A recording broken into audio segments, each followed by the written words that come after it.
கடந்த ஆகஸ்ட் மாதம் ஷா ஆலாமில் 1000 கிலோவுக்கும் அதிகமான ஃபென்டனில் என்ற சக்தி வாய்ந்த செயற்கை போதைப்பொருள் பறிமுதல் செய்யப்பட்ட வழக்கில் மலேசியர்கள் யாரும் சிக்கவில்லை என்று காவல்துறை உறுதிப்படுத்தியுள்ளது. புக்கெட் அமான் போதைப்பொருள் பிரிவின் தலைவர் டத்தோ உசேன் ஒமார் கான் இந்த தகவலை தெரிவித்தார்.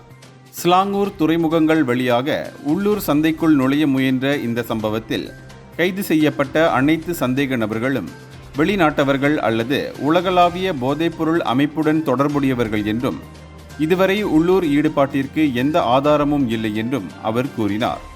மலேசியாவில் இதுபோன்று போதைப்பொருள் கடத்த முயன்ற சர்வதேச சிண்டிகேட்டின் முதல் முயற்சி இதுவாக இருக்கலாம் என்று அவர் விவரித்தார்.